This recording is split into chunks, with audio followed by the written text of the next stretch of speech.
Hi, second grade. It's Miss Giannino. I'm back with Clementine, and I was just looking through, reminding myself of what we read yesterday in chapter 3.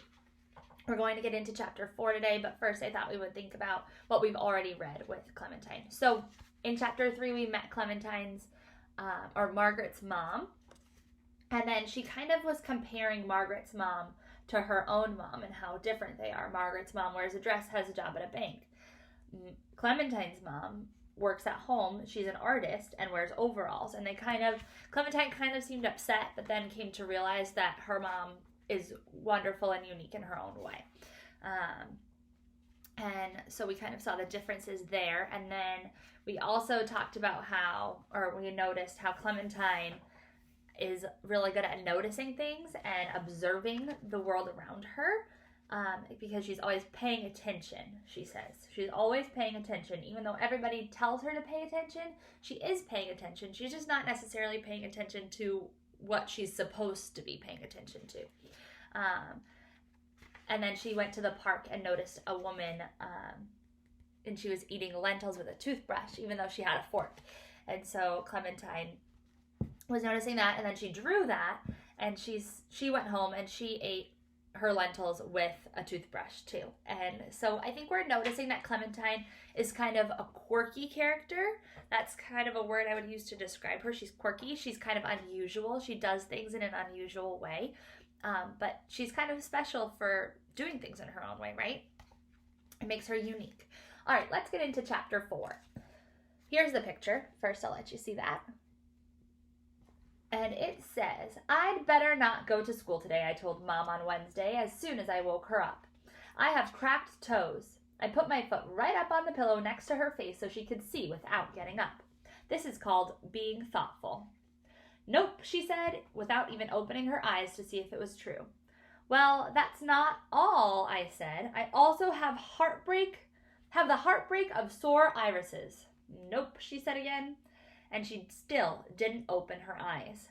"Actually, I think I have arthritis," I said. "Mrs. Jacoby was breathing on me in the elevator the other day, and I must have caught it." "Oh, please," she said, but this time she opened one eye. And then she made exactly the sound Polka Dotty used to make when she had a hairball. I grabbed the corner of the quilt and covered my head, but my mom pulled it off again. She took my head in her hands and twisted it around to see all the sides. Too hard, like I wasn't inside it. "You've cut off all your hair," she said. There she is. Uh-oh. Well, how do you think she cut off all her hair? Take a minute, think about that for a second. Why do you think she would have cut off all her hair? "You've cut off all your beautiful hair. What on earth were you thinking, Clementine?" "I wanted to make Margaret feel better," I explained. "I didn't want her to be the only one. But I forgot. Margaret's not going to school today. She has an appointment at the orthodontist's to have her bracelets put on her teeth." Mom groaned and closed her eyes again, but she slid over and made room for me on the warm part of her sheets. I climbed in and took a big sniff. Mom's part of the bed smells like cinnamon rolls. My dad's part smells like pine cones. Right in the middle, it's all mixed up perfectly, and that's my favorite place to be. But this morning, Dad was already off to fight the Great Pigeon War, and it was fine just being on the cinnamon roll part. My mom put her arm around me. "Oh, so now you'll be the only one," she said. "I'm sorry, honey, but you can't stay home. You have to go and face the music." So I had to go to school, which almost turned out to be a very bad mistake, because I almost had to go to the hospital with the ambulance and sirens and everything. It happened in the principal's office when my teacher sent me there to have a little chat about sitting still. When I walked in, Principal Rice had made the hairball sound too. "Clementine," she gulped. "What have you done? You've chopped off all your hair." I was glad she'd answered her question so I didn't have to. "Wow," I said instead. "Clementine and Rice. We both have food names." Mrs. Rice sealed her lips tight like she was afraid her teeth were going to run away. Then she opened up the note from my teacher. "I can't help it," I said before she could start the little chat. "I'm allergic to sitting still." "Nobody is allergic to sitting still, Clementine," she said. I am, I said. My brother is allergic to peanuts. If he eats one, he gets all itchy and swelled up and he can't breathe right. If I try to sit still, I get all itchy and swelled up and I can't breathe right. So that means I'm allergic to sitting still. Mrs. Rice squeezed her eyes shut and rubbed her forehead. I know this means this idea is so bad it's giving me a headache, because it's the face I make when my mother tells me to visit Mrs. Jacoby. The face never works for me. Plus, I explained, if my brother even eats one tiny peanut, he might have to go to the hospital with the ambulance and sirens and everything.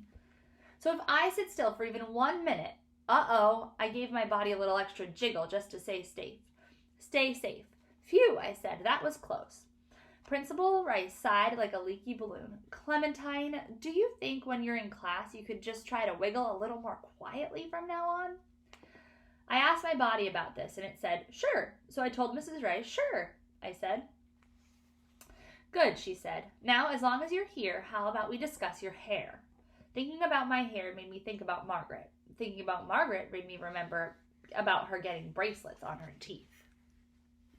There's Clementine and Mrs. Rice, the principal. And you can notice Clementine's hair all gone. I want bracelets on my teeth more than anything. But then I had a bad thought. What if they had pointy edges? You remember what Clementine's afraid of? Pointy things. I didn't want to have any pointy things stuck in my mind to worry me all day, so I looked out the window, because the only way to erase pointy things is with round things, and clouds are good for that. Right away I saw a cloud that would make a wonderful tattoo. It looked exactly like a dog, if dogs only had 2 legs, on the top, not on the bottom. I'm not allowed to have tattoos yet, which is unfair, so for now I just draw things on my arms so I don't forget them. But I didn't have a pen. I looked around the desk to see if Mrs. Rice had a tattoo drawing pen, and suddenly I realized something very suspicious. I had never seen Mrs. Rice's arms. They were always in principal sleeves. Do you have a tattoo? I asked. Can I see it? What? Mrs. Rice asked. Clementine, we were talking about your hair.